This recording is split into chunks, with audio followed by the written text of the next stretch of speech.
ya en la parte final de Medicina 3, con un capítulo que muchos dicen, pero ¿para qué estudiamos esto, no?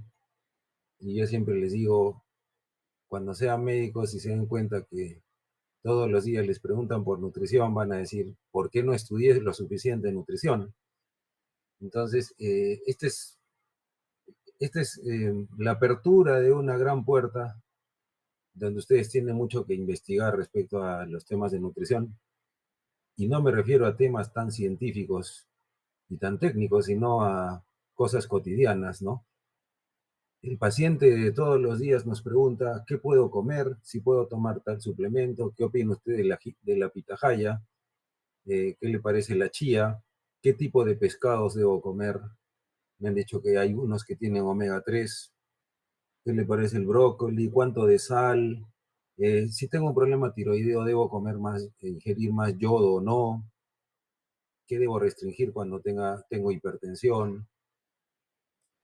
Y cosas por el estilo, ¿no? Que preguntas que surgen en lo cotidiano para todo médico y que muchas veces no sabemos responderlas, o las respondemos de acuerdo a lo que escuchamos por ahí de algún médico o lo que leímos en alguna fuente, eh, digamos, de dudoso origen, ¿no? O algún periódico por ahí. Eso nos pasa a todos en realidad, ¿no? Y el error del médico a veces es no quedarse callado, porque si yo no sé algo es mejor decir no sé, mañana le digo, voy a revisarlo, voy a investigar. Pero el grave error del médico es no aceptar que no sabe algo, ¿ya? Entonces hay que ser hidalgo, así como Kimberly, decir, no sé, señor, permítame investigar, voy a revisar y mañana le digo con certeza o en su siguiente consulta, o derivarlo a otro médico, ¿no? Entonces el día de hoy vamos a hablar de la evaluación nutricional del adulto y un tema que se toca, bueno, se ha tocado siempre, que es el somatotipo y la somatocarta. Yo particularmente no le veo una gran utilidad en este capítulo, pero bueno, está establecido ahí en el sílabo y debemos hacerlo. Muy bien, vamos a tomarnos unos 30 minutos para terminar la clase.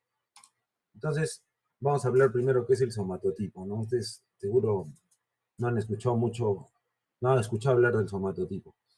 El somatotipo se usa mucho en los deportes y sirve para determinar cuál es el perfil de un deportista, ¿no? Su masa corporal, la cantidad de músculo que él tiene, para qué deporte sería una persona idónea de acuerdo a este, y ya cuando el paciente o la persona ha optado por un deporte, ¿no?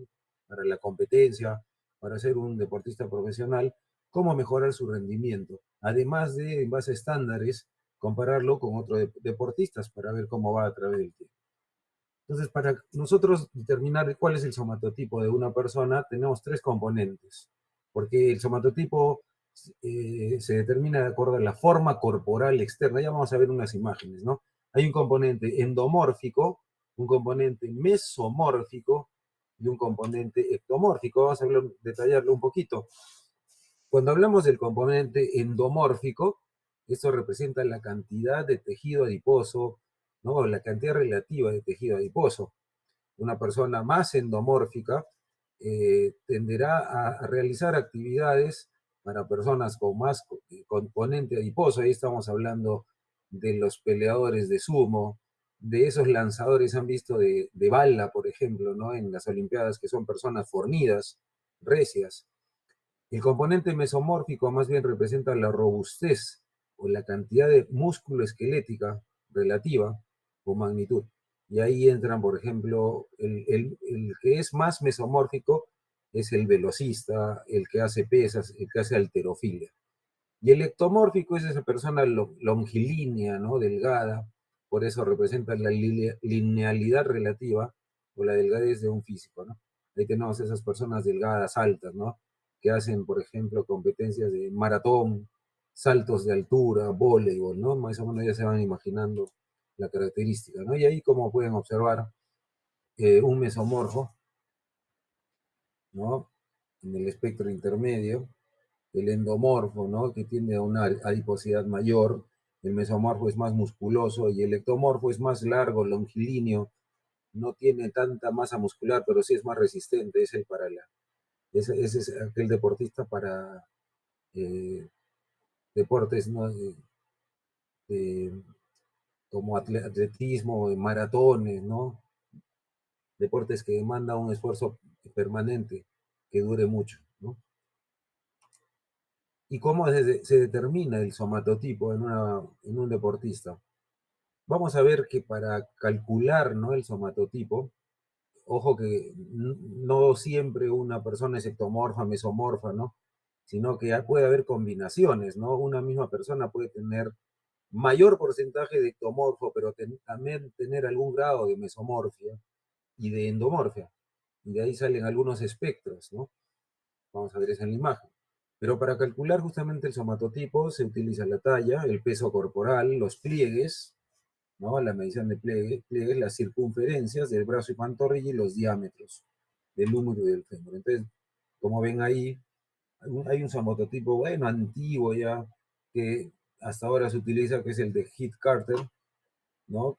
Donde justamente, como ustedes pueden ver, vamos a observar que se distribuye el somatotipo de acuerdo a unas ordenadas, la X y la Y, ¿no? Y de acuerdo a ello, por ejemplo, tenemos el que es exclusivamente mesomórfico, el que es exclusivamente endomorfo y el ectomorfo, pero ahí hay espectros, ¿no? Por ejemplo, un ectomesomorfo o un endomesomorfo, ¿no? Ahí he agregado algo para que entiendan más. Entonces, ¿cuál es la característica del endomorfo para ser más específicos, ¿no? Eh, el endomorfo es porque esto se deriva del endoderma, ¿no? Que en el embrión origina el tubo digestivo y su masa visceral, los sistemas auxiliares, ¿no? Esta es una persona que tiende a la obesidad, tiene un bajo peso específico porque, como ustedes saben, la grasa pesa menos que la masa muscular, razón por la cual flotan fácilmente en el agua. Su masa es flácida, sus formas redondeadas, y este componente se relaciona con un menor rendimiento deportivo. Miren la característica, ¿no?, del endomorfo. El mesomorfo, en él predomina más bien el componente muscular, deriva de los tejidos del mesodermo embrionario, huesos, músculos y tejido conjuntivo. Entonces, por presentar mayor masa musculoesquelética, estas personas, deportistas, pesan más que el endomorfo.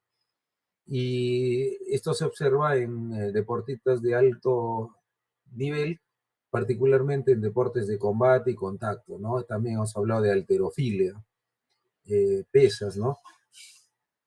Y sin duda alguna, por su mayor masa muscular, su componente muscular, tiene un mayor rendimiento deportivo.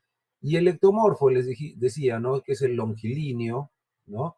Es el más, aparenta ser más frágil, como pueden ver acá, tiene una mayor superficie en relación a su masa corporal, es decir, menos masa corporal, y sus tejidos derivan del ectodermo. Entonces son aquellas personas altas, largas, de hábito asténico, ¿no? Y en el ámbito deportivo están relacionados con deportistas con elevado volumen de entrenamiento aeróbico. Entonces ahí estamos hablando de lo que les decía, ¿no? Por ejemplo, maratonistas, ¿no? Los grandes maratonistas son de un hábito o un somatotipo de predominio ectomorfo. Entonces, una vez establecidos, ¿no?, los componentes de estas personas, es decir, el grado de ectomorfia, endomorfia y mesomorfia, se establece una carta, ¿no?, que se llama la somatocarta.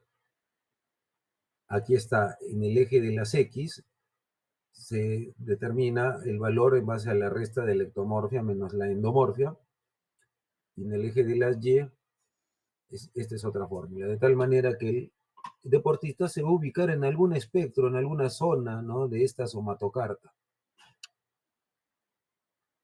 Y esto también va a determinar que en un momento establecido yo diga, bueno, este es el somatotipo de mi deportista, para este deporte está él mejor acondicionado, pero también nos permite, en ese deportista que ya está haciendo deporte de alta competición, seguirlo a través del tiempo para ver cómo mejora, ¿no?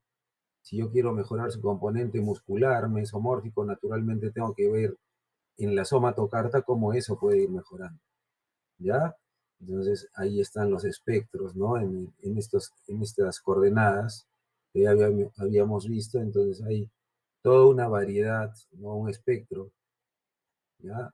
De, de deportistas. Y vamos a ver a qué se adecúan. Por ejemplo, esta le agrego hoy día, ¿no? Acá tenemos diferentes tipos de actividad física: maratón, atletismo, baloncesto, ciclismo de ruta, natación, remo. Entonces, como ustedes ven, por ejemplo, un atleta de fondo de 10.000 metros, ¿no? Tiene un componente de endomorfia de 1.8, de mesomorfia de 4.3 y de ectomorfia 3.4. Entonces, como pueden ver, hemos dicho que el endomorfo es más gordito, más adiposo. Su componente endomórfico es bajo, pero su componente muscular y ectomórfico, ¿no? Es mayor, de tal manera que al hacer las fórmulas, obtenemos que este paciente o este deportista tiene 1.6 en el eje de las X y 3.4 en el eje de las Y. Entonces, es así como se calcula, ¿no? Por ejemplo, tenemos acá remo, triatlón, fútbol, y así se establece, ¿no? Estas características. Y así en este espectro, ¿no? Se determina en dónde está ubicado este deportista, ¿no? Si está entre un componente ectomesomorfo, hemos hablado, ¿no? De, por ejemplo, deportistas que hacen pentatlón, que hacen ciclismo, que hacen voleibol, atletas de marcha, atletas de fondo, se dan cuenta, ¿no? Si el componente tira más hacia mesomorfo con endomorfo, tendremos ya personas o deportistas que hacen halterofilia, lanzamiento, lucha, ¿no? Hemos dicho deportes de contacto. Entonces, ese es el objetivo de establecer el somatotipo: volcar esos resultados en una fórmula, en una tabla o una carta que es la somatocarta, y establecer la característica de este deportista para orientarlo hacia qué deporte se acomoda más a sus características físicas y también hacerle un seguimiento a través del tiempo. Por ejemplo, en mujeres, ¿no? Sexo femenino, como pueden ver acá también, ¿no? Por ejemplo, entre endomorfo y ectomorfo, está atletas de fondo, atletas de altura, gimnasia rítmica, ya tirando hacia más ectomorfo que mesomorfo. Entonces, así es como se distribuye, ¿no? Es interesante. Entonces, la somatocarta en una consulta va a generar mayor motivación en el deportista, porque objetivamente el deportista puede ver cómo está evolucionando y muestra la aptitud física del paciente para el determinado deporte, como les dije, y cuáles van a ser sus objetivos a corto, mediano y largo plazo, ¿no? No solo eso, sino que, como les decía, permite comparar al deportista con los integrantes de su equipo, con algún biotipo. Por ejemplo, yo sigo ahora a Jokic, ¿no? Que ahora ha sido campeón con los Denver Nuggets de la NBA. Yo tengo buena talla. A ver, ¿cuál es en relación a Jokic mi somatotipo? ¿Cómo estoy yo, no? Entonces podemos comparar, o con un atleta de competencia. ¿Cómo estoy en relación a él?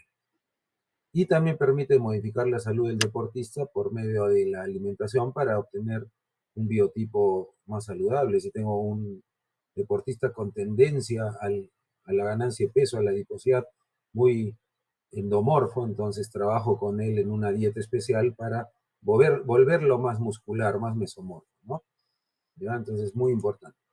Y bueno, vamos a hablar ahora de la nutrición clínica. ¿Cómo valoramos el estado nutricional de una persona? Para valorar el estado nutricional de una persona, eh, vamos a ver que hay diversos componentes. Una persona malnutrida es un paciente que tiene o está en condiciones de desarrollar complicaciones por una pobre condición nutricional y que requiere inmediato soporte. Entonces, la malnutrición se define como un estado agudo o crónico de nutrición en el cual varios niveles de sobrenutrición o subnutrición, con o sin actividad inflamatoria, o sea, con o sin inflamación a nivel del organismo, conducen o dan lugar a un cambio de la composición corporal y a un deterioro de la funcionalidad. El término malnutrido es un término general que nos puede hablar de una persona obesa o de una persona desnutrida, muy adelgazada, ¿ya? Entonces es también como que es un término no muy específico, ¿no? Por eso dice ahí, puede haber niveles de sobrenutrición o subnutrición, ¿ya? Entonces, Y tenemos pacientes, particularmente el paciente con un problema crónico que ingresa a hospitalización, el renal, el hepático, el paciente de edad, el paciente que tiene un cáncer, una fístula, que no se está nutriendo por algún motivo, ¿no? Una obstrucción a nivel del tracto digestivo, que tiene alta posibilidad de desnutrirse en pocos días por las altas demandas, un paciente con hipertiroidismo, por ejemplo, un paciente con una enfermedad pulmonar obstructiva crónica que se ha descompensado por una neumonía, también tiene una alta demanda calórica. Y nosotros nos olvidamos de eso. El paciente se hospitaliza y le damos el tratamiento antibiótico, manejamos un problema cardíaco, etcétera, y nos olvidamos de que tiene que comer. Entonces, para que un paciente se recupere, para que su estancia hospitalaria sea menor, para que su respuesta a los antibióticos sea óptima, tiene que nutrirse bien. Entonces, lo primero y más importante es que hay que ver cuál es su estado nutricional al ingreso y cómo debemos alimentarlo. No se olviden de eso. Si ustedes se ponen a ver ahora que están pasando visita, ¿qué le traen al paciente en la mañana? Le traen un pan solo con un poco de avena así aguada. ¿Cuánto tiene eso? Ni 50 calorías, ¿no? Entonces, esos pacientes han visto que están hospitalizados 20 días, entran con 70 kilos y salen con 50. ¿Y por qué es? Porque su estado de nutrición se viene muy a menos. ¿Ya? Entonces hay que tener en cuenta eso también. No se olviden que el paciente requiere comer. Muy bien. Entonces, 30-60% de los pacientes hospitalizados están desnutridos, ¿no? Y su estado nutricional se deteriora por diversos motivos. Primero, porque no sabemos cómo están al ingreso. Todo paciente que tiene riesgo de desnutrición debe ser evaluado por nutricionista. Manden interconsulta. No monitoreamos su estatus nutricional. El paciente tiene ingesta inadecuada de nutrientes durante su estancia hospitalaria, ya se los he dicho. Eso es un común denominador. Yo les diría, el 100% no están bien alimentados. No se calcula bien las necesidades calórico-proteicas. Si nosotros decimos que una persona debe ingerir diariamente unas 30 calorías por kilo, en un paciente hospitalizado el requerimiento puede ser aún mayor, justamente por el gasto calórico que tienen, el desgaste que causa la enfermedad. Ayunos prolongados, pacientes que están sometidos a algún procedimiento, ¿no? O por algún motivo no tienen buen ingesta oral, y los tenemos días sin comer, ¿no? Y nos olvidamos de que hay que mejorar, hay que aportarles calorías, proteínas, ¿no? Terrible. Y cuando se les administra fluidos, pensando que los fluidos van a alimentarlos, como por ejemplo, pásenle dextrosa al 10%, dos frascos. A ver, calculen cuánto es dos frascos de dextrosa al 33, al 10% en 24 horas. Un frasco de dextrosa al 10% son 10 gramos por 100 mililitros, son 100 gramos en un litro. ¿Y cuánto es 100 gramos? ¿Cuánto te da 100 gramos de dextrosa? Un gramo de carbohidrato tiene 4 calorías, ¿no? Entonces, 4 por 100 es 400 calorías. O sea, un paciente que le están pasando dextrosa al 10, dos frasquitos en 24 horas, solo le están dando 800 calorías. Ese paciente, cuyo requerimiento mínimo es 1800, imagínense qué va a pasar en unos 10 días, ¿no? Desnutrido. Pues, ojo con eso.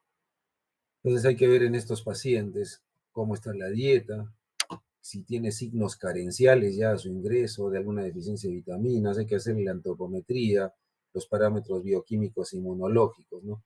Y ahí hay que ver también la severidad de la enfermedad que el paciente tiene para ver cómo va a ser su nutrición.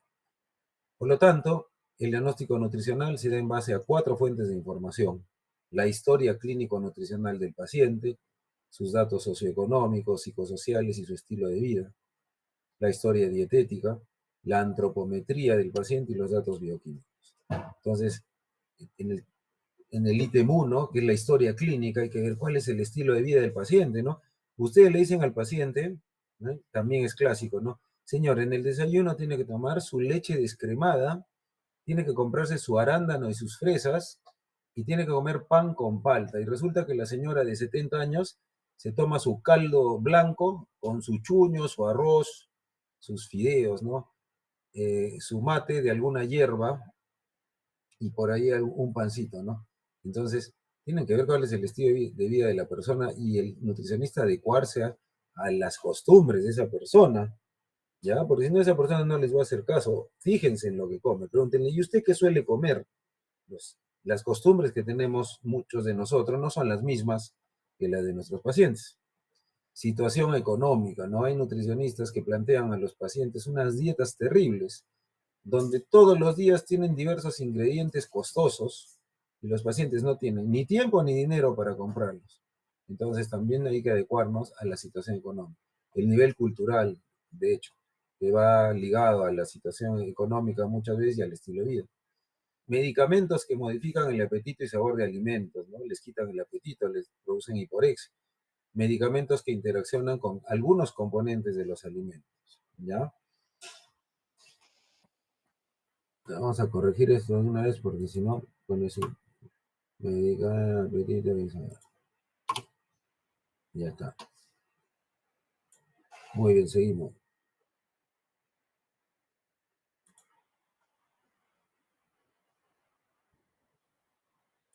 Listo. Y ahí está lo que les decía, la historia dietética es fundamental, ¿no? Historia, hay pacientes que dicen, yo en la noche no como, doctor, ¿no? No suelo comer o tomo un mate con pan, ¿no?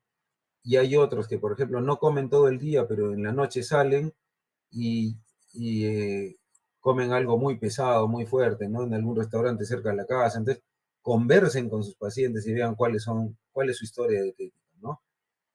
El tipo, la calidad, la cantidad de alimento que comen, la forma de preparación, el número de tomas, ¿no?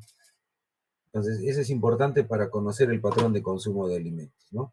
Entonces, hay diferentes métodos utilizados en ingesta de alimentos.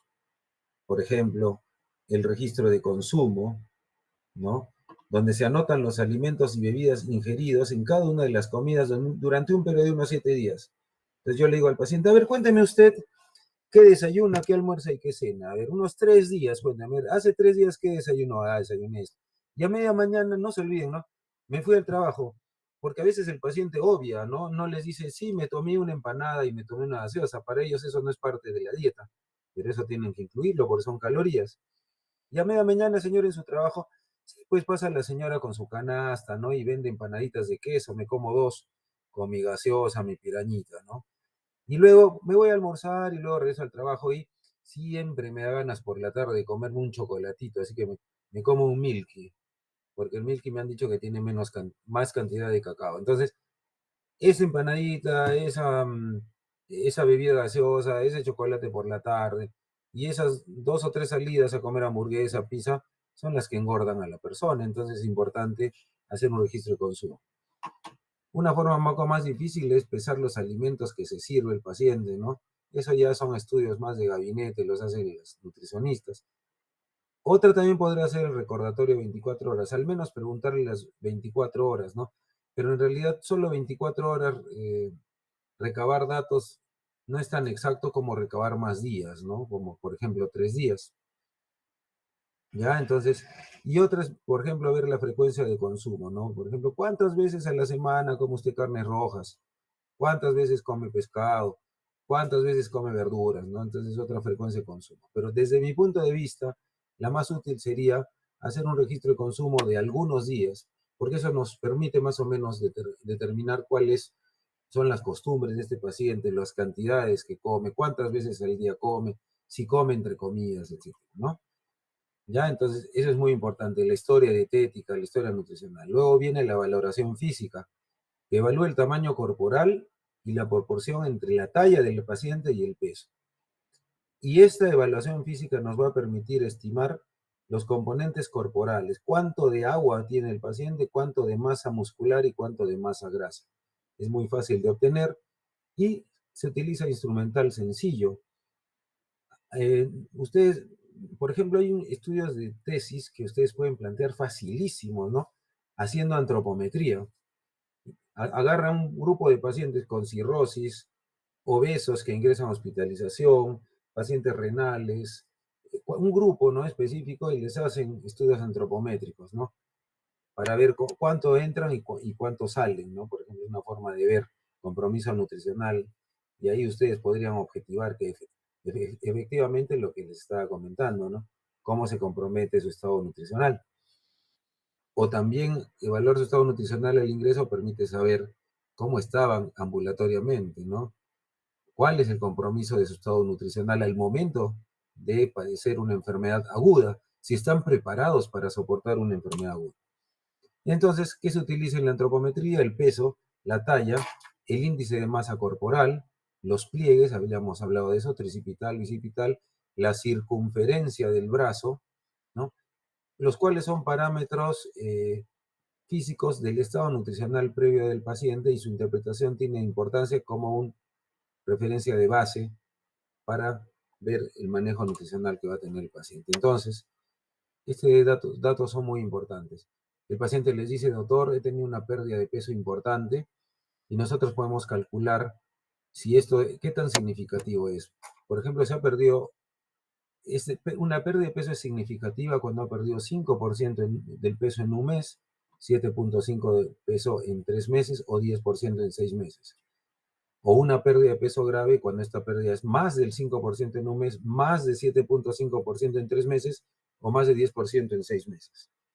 Pero ¿a qué se refieren? ¿A qué peso se refieren? Al peso habitual, ¿no?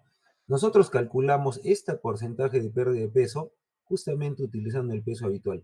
Yo te pregunto, ¿no? A ver, hijo, ¿cuánto pesabas tú, pues, habitualmente? Yo, doctor, en estos últimos años siempre he pesado entre 70 y 74, ya ponemos que pesa 72, entonces ese es su peso habitual. Resto del peso habitual, menos el peso actual. Imagínense que este chico tiene un hipertiroidismo y está pesando 60. Entonces, peso habitual, pesaba 72 menos 60 son eh, 12 entre el peso habitual por 100. Entonces, de ahí yo saco el porcentaje de pérdida de peso y determino qué tan importante es ese compromiso del peso o ponderal, ¿no? Entonces, el peso habitual es el que usualmente tiene el individuo y el peso ideal es el peso relacionado a la talla. Yo les he dicho, hay fórmulas para calcular el peso ideal, pero una forma muy simple de calcular el peso ideal, porque a veces en consulta no podemos ponernos a calcular con fórmulas, es en el hombre el peso ideal es la talla menos 100, por ejemplo, si el hombre mide 100, 1,80 m, 180, menos 100 sería 80 kilos, más menos 5, ¿no? O sea, su peso ideal es 80 más menos 5. Y la mujer es la talla que tiene menos 105. ¿Ya? Entonces, si una dama mide 1,65 m menos 105, su peso ideal será 60, ¿no? Más menos 5, ¿ya? Entonces, con eso pueden calcular el peso ideal. Muy bien. Tercero, cómo se mide la estatura, ¿no? Entonces, la estatura también tiene su ciencia, como pueden ver, el paciente debe quitarse el calzado, quitarse cualquier adorno, gorra, la persona tiene que estar en una posición adecuada, los pies deben estar formando un ángulo de 45 grados, ¿no? Y hay que trazar una línea imaginaria, que es el plano de Frankfurt, que va de la base, que va del orificio del oído a la base de la órbita del ojo.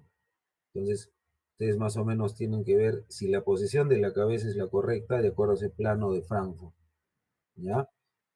Y eso es muy importante ahora que están haciendo pediatría para ver la curva de crecimiento de un niño. Cuando ustedes a un niño lo evalúan en un determinado momento, efectivamente podrían determinar que tiene una talla que no corresponde a su edad o a su herencia, pero es mucho mejor tener un récord de cómo están sus tallas a través del tiempo. Y es porque esa curva nos va a decir realmente si la talla del niño se está desviando, ¿no?, hacia abajo, que es nuestra preocupación, ¿no? Si no está creciendo. Cuando nosotros no podemos estimar la talla o el paciente no puede estar en posición vertical, hay formas de poder medir la talla de este paciente indirectamente, por ejemplo, a la altura de la rodilla, ¿no? Haciendo una medición, ¿no?, de la rodilla con el sujeto en posición supina, ¿ya?, en la pierna izquierda, en ángulo de 90 grados, ¿ya? Y, y en base a la longitud de la rodilla, nosotros podemos estimar, por ejemplo, si un paciente varón tiene una longitud de rodilla de 62, decimos que su talla será aproximadamente 1,88 m, ¿no? Si una mujer tiene una talla o una longitud de la rodilla de 55, diremos que su talla aproximada es 1,72 m. Entonces, así ustedes pueden ir calculando eh, en base a la longitud de la rodilla en pacientes postrados, ¿no? En pacientes por algún motivo que han tenido un traumatismo y no pueden pararse, no pueden estar en posición vertical, pueden calcular la talla a partir de la longitud de la rodilla. Y de igual manera, en base a la longitud del arco del brazo, ¿ya? Ahí les dicen cómo es el procedimiento. O también la longitud del antebrazo. Y es así como se establecen también eh, parámetros, ¿no? Cuando el arco del brazo, por ejemplo, digamos que es 85, en un hombre mayor de 55 años decimos que aproximadamente su talla es 1,73 m, ¿no? Entonces, hay métodos indirectos. Igual, a partir de longitud del antebrazo hemos dicho, ¿no? Igual, de la misma manera, ¿ya? Eh, Cuarto parámetro, el índice de masa corporal. Entonces, el índice de masa corporal determina indirectamente la adiposidad de una persona, la cantidad de tejido adiposo. Entonces, determina si el peso de un adulto es adecuado a su estatura y permite determinar situaciones de sobrenutrición e infranutrición. Sobrenutrición, perdón, infranutrición se considera cuando, y de riesgo de salud, cuando el índice de masa corporal es menos de 16. Y a partir de 30 hablamos de obesidad, ¿no? Ya saben eso ustedes bastante. El índice de masa corporal mide indirectamente el contenido de grasa, ¿no? Y es bien preciso o se correlaciona de una manera muy precisa con métodos en donde se mide la grasa corporal directamente, como el peso sumergido en agua o la técnica de absorciometría de rayos X de energía dual. Ahora se usa la tomografía también, pero son métodos que no se utilizan en lo cotidiano, pues, ¿no? Por su alto costo. Entonces hemos visto, siempre vemos eso, ¿no? Bueno, yo trabajo mucho con pacientes con obesidad y han visto que un paciente normopeso debe tener entre 18,5 y 24,9. Ya cuando tiene sobrepeso, hablamos de un índice de masa corporal de entre 25 y 29,9, y hablamos de obesidad tipo 1 de 30 a 34,9, tipo 2 de 35 a 39,9, y hablamos de un obeso mórbido cuando su índice de masa corporal es 40 o más. E incluso se habla del superobeso cuando el índice de masa corporal es mayor de 50. La composición corporal también puede ayudar. Hay pacientes, y ojo, tengan cuidado que hay personas que tienen un índice de masa corporal alto, es algo común, cuando son, por ejemplo, los deportistas, ¿no? Los mesomorfos. Habíamos dicho que en ellos predomina un componente muscular. Esos chicos que van al gimnasio, por ejemplo, que miden 1,80 m y pesan 105, pero son pura masa muscular. Ustedes le miden el índice de masa corporal y les sale más de 30. Dicen, este chico es obeso, pero no necesariamente. Es obeso porque puede ser que la masa magra, que tiene mayor peso, determine que su índice de masa corporal sea mayor, pero en él no predomina el tejido adiposo, ¿no? Entonces, en ese sentido, a veces se recurre a las técnicas de composición corporal, que tampoco son técnicas que se utilicen en lo cotidiano, para establecer las proporciones de masa grasa, tejidos blandos y masa ósea. Entre ellos, por ejemplo, tenemos la DEXA, ¿no? La resonancia magnética, donde se puede ver el componente de sarcopenia. Ahora se está utilizando mucho en estudios esto de la sarcopenia, porque se ha visto que la sarcopenia es un factor también pronóstico de mortalidad. La obesidad sarcopénica, ¿no? También se utilizan los pliegues cutáneos para la composición corporal, porque al hacer un pliegues o medir pliegues se puede estimar el contenido de grasa de un individuo. También se puede utilizar ahora, es un marcador, bueno, relativamente nuevo, ya no es tan nuevo, que es la circunferencia del cuello, que es más o menos un equivalente a la circunferencia abdominal, para determinar si un paciente tiene riesgo de diabetes, síndrome metabólico o enfermedad cardiovascular. Hemos hecho con una alumna de la UPT un estudio bonito de circunferencia del cuello, y sí, ella encontró que había una correlación entre la circunferencia del cuello y la circunferencia abdominal, y concluyó que sí se podía utilizar la circunferencia del cuello como un marcador de riesgo de síndrome metabólico, ¿no? Había una correlación con la circunferencia. Entonces les decía que los pliegues cutáneos de mayor uso son los de bíceps, ¿no? Tríceps, pero también se puede medir, por ejemplo, en crestas ilíacas, a nivel abdominal, el muslo en la parte anterior, los gemelos en, ¿no?, en la parte posterior. Entonces es una forma de medir el componente graso del paciente. Como pueden ver ahí, esta es la técnica. Se mide el punto medio, por ejemplo, para el tricipital. El punto medio entre el acromion, ¿no?, y el olecranon, ¿no?, en el brazo no dominante. Entonces, en el punto medio pellizcamos el punto medio con los dedos índice y pulgar, y ahí es que se aplica el plicómetro, ¿no? Aplicamos el calibrador o caliper, ¿no? Entonces ahí decimos que sale un resultado y ahí nos dice cómo están los depósitos grasos. Y las circunferencias que más que medir componente adiposo, nos miden componente muscular. Igualito, ¿no? Medimos el punto medio entre el acromion y el olecranon en el brazo no dominante y medimos la circunferencia del brazo y ahí hablamos de masa muscular, ¿no? De acuerdo a una cantidad determinada podemos decir que hay una mayor o menor depresión de masa muscular o esta es adecuada. Este es otro método para medir también, hacer antropometría, que es el índice cintura-cadera, que va de la mano con la circunferencia abdominal. Acuérdense que en el síndrome metabólico, el parámetro más importante es la circunferencia abdominal, o está entre los parámetros más importantes porque nos dice el grado de resistencia a insulina que puede tener el paciente, y el índice cintura-cadera también es útil porque también se ha visto en estudios que se correlaciona con la circunferencia abdominal, ¿no? Entonces, cuando es mayor a 1, el riesgo de enfermedades metabólicas es más alto, ¿no?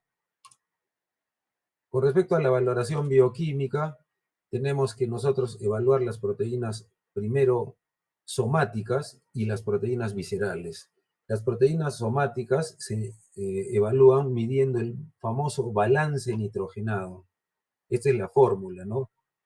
¿Cuánto de proteína ingiere el paciente por día y cuánto es el nitrógeno urinario que elimina por orina? Porque la creatinina es una sustancia que deriva del músculo, particularmente del fosfato de creatina. Entonces, un balance nitrogenado en base a esta fórmula, negativo indica depresión proteica, ya sea porque el paciente está teniendo un catabolismo aumentado o porque falta ingesta de proteínas.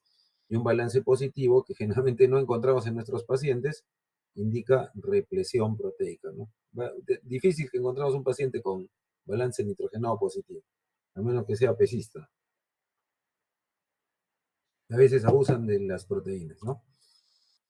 Entonces, la creatinina es el principal metabolito de degradación de la creatina y es de dónde proviene del músculo. Cuando el paciente no tiene insuficiencia renal, la excreción de creatinina en 24 horas se correlaciona con la masa muscular del paciente. Entonces, para medir bioquímicamente el estado nutricional del paciente, podemos ver indirectamente cómo está la creatinina, porque esta estima la proteína somática, ¿no? Y las proteínas viscerales, ¿no?, a diferencia de las somáticas, donde se utiliza la creatinina, eh, se miden o, utilizando las concentraciones plasmáticas de proteínas de transporte sintetizadas por el hígado, ¿no? Entonces, la disminución plasmática de las proteínas viscerales tiene mucho que ver con su síntesis hepática. Las proteínas viscerales provienen de la síntesis hepática. Y hay que considerar, vamos a ver ahorita, que cuando el paciente está cursando con un proceso agudo, ¿no? ¿Qué hace el hígado? El hígado empieza a sintetizar proteínas de menor calidad, las más necesarias, y disminuye justamente los niveles de proteínas viscerales.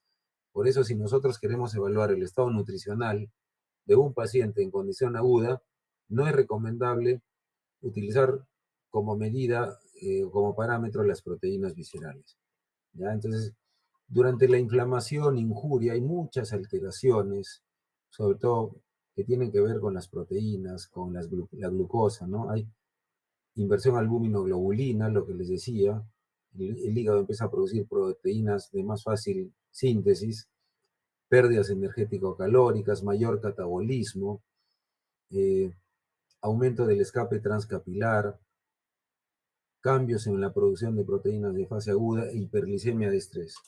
Entonces, en un paciente con un proceso agudo que es hospitalizado, ¿no? Las citocinas, ustedes saben que tienen una importante contribución eh, y redirigen el hierro almacenado en la hemoglobina hacia la ferritina. Entonces, ¿se acuerdan ustedes cuando hemos visto en la etapa de COVID marcadores, ¿no?, de inflamación aguda? Entre otros, se medía la lactato deshidrogenasa, eh, y una de ellas era la ferritina, porque justamente había era importante la asociación entre la tormenta de citoquinas que generaba el COVID, ¿no?, y la producción de estos marcadores de fase aguda, y uno de ellos era la ferritina. Con eso se podía ver cómo, si el paciente iba mejorando a través del tiempo, ¿no? Entonces, además del aumento de la ferritina, la disminución de la concentración de proteínas de fase aguda, ¿no?, también es importante porque refleja los procesos inflamatorios y la gravedad de las lesiones. Entonces, no podemos utilizar las pruebas de laboratorio que habitualmente usamos para ver si un paciente está desnutrido, ¿no?, cuando el paciente está cursando con una respuesta inflamatoria aguda, porque se van a alterar, como vemos acá, por ejemplo, la proteína C reactiva, ¿no?, que es un marcador inespecífico de inflamación. Eh, entonces su concentración aumenta en las primeras fases del estrés, generalmente entre las primeras 4 y 6 horas, ya está aumentando. Entonces, ¿para qué nos sirve la proteína C reactiva en un paciente en su estado nutricional? Cuando su valor empieza a disminuir, se considera que el paciente ha entrado en fase de anabolismo y está empezando a recuperarse. Entonces, la proteína C reactiva es un parámetro de seguimiento, de evolución del paciente, de evolución favorable. La ferritina también es una proteína en fase aguda, por eso les decía que su producción aumenta en estados inflamatorios. Por lo tanto, no pueden medir ferritina en un paciente en condición aguda porque no estarían midiendo las reservas de hierro, sino que estarían determinando que el paciente tiene una inflamación aguda, ¿no? Entonces, no es un indicador fiable de las reservas de hierro. La ferritina se usa para medir reservas de hierro en un paciente ambulatorio, ¿ya? Se eleva 1 a 2 días después de la aparición de la enfermedad aguda y alcanza su valor máximo de 5 a 7 días. La albúmina es una proteína que tiene una vida media muy larga, ¿no? Y su concentración se mantiene estable en periodos prolongados de ayuno justamente porque su vida media es larga. Y en este caso, la albúmina, a diferencia de la ferritina y la proteína C reactiva, que son reactantes positivos que se elevan, en este caso la albúmina disminuye en un estrés y no se recupera durante largo tiempo por su tiempo de vida. Entonces, la albúmina baja en un paciente que está hospitalizado no me va a decir que el paciente está desnutrido, me va a decir que está cursando con un proceso agudo. Entonces, su concentración refleja la gravedad de la enfermedad, más no la situación proteica de este, ni los efectos del tratamiento nutricional. Tendríamos que esperar 20, 25 días a que este paciente se recupere y que la albúmina, ¿no?, que ha tenido un tiempo de vida largo, recién empieza a mejorar, ¿ya? Entonces, puede haber un paciente que esté bien nutrido, que se hospitalice por un cuadro agudo, pero que esté cursando con un estado inflamatorio agudo, ¿no?, y que tenga una albúmina baja, justamente por el proceso agudo. Pero también puede haber un desnutrido crónico con una albúmina normal, ¿no? Entonces, ojo con eso. Entonces, la albúmina tiene un pool corporal abundante, ¿no? Y para normalizarse, ¿no?, demora hasta 2 semanas después del proceso agudo. Utilizamos la albúmina baja en un proceso agudo para determinar el pronóstico del paciente. Por ejemplo, dice mal pronóstico postquirúrgico. Y lo que más influencia en los niveles séricos de albúmina en una condición aguda, por ejemplo en el shock séptico, es el nivel de escape transcapilar, es decir, la albúmina, debido al proceso séptico, escapa al intersticio, mira, hasta en 300%. Entonces, el nivel de escape transcapilar elevado se da en condiciones inflamatorias, en neoplásicas, y a más inflamación va a haber mayor escape transcapilar, menos albúmina y mayor riesgo nutricional, y el pronóstico del paciente será peor. Entonces, la albúmina no la utilizamos como una medida de estado nutricional en un paciente en condición aguda, sino para predecir mortalidad, estancia hospitalaria y readmisión hospitalaria.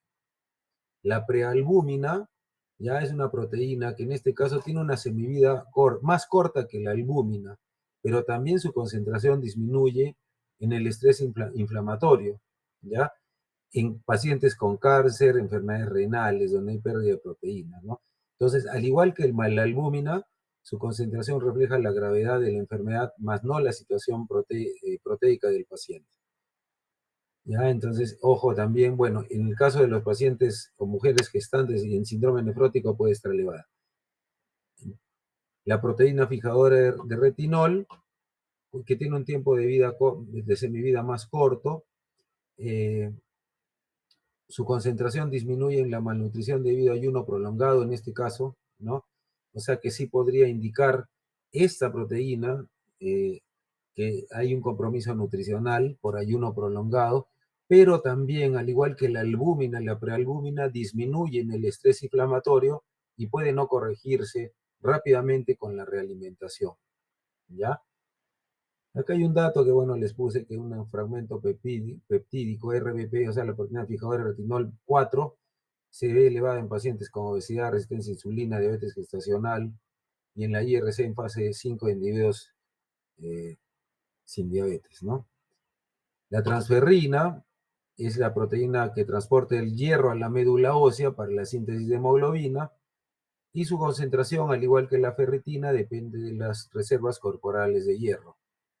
También su concentración está disminuida en las reacciones inflamatorias agudas, el cáncer, las enfermedades vasculares, ¿no? De tal manera que su concentración baja es reflejo del proceso inflamatorio. Entonces, en un proceso inflamatorio agudo, donde hay una mayor producción de interleucinas, particularmente la interleucina 6, el hepatocito disminuye la producción de prealbúmina, albúmina, transferrina, albúmina de unión a cortisol, albúmina de unión a retinol, ¿no? ¿Se dan cuenta? Entonces hay proteínas de fase aguda positivas y negativas, pero todas las proteínas que se producen a nivel del hígado caen, ¿no? Ya, entonces, pero no son marcadores de estado nutricional, sino se actúan o se comportan como reactantes de fase aguda. Entonces ahí está un resumen, ¿no? Las positivas, las que se elevan son la C reactiva, el fibrinógeno, la interleucina 6, falta acá la ferritina, y las negativas son las que hemos visto, ¿no? La prealbúmina, la albúmina, la transferina y la proteína ligadora de retinol. Cuando los valores de estas sustancias de fase aguda negativas empiezan a subir, significa que el paciente está entrando en un estado de recuperación o un estado de anabolismo, ¿no? Entonces, para eso sí sirve, ¿ya? Por lo tanto, en un paciente con un riesgo nutricional que tiene inflamación, ¿no? Un proceso inflamatorio, ¿no? Una infección, una neumonía, por ejemplo, un proceso infeccioso renal, un proceso hepático o pancreático.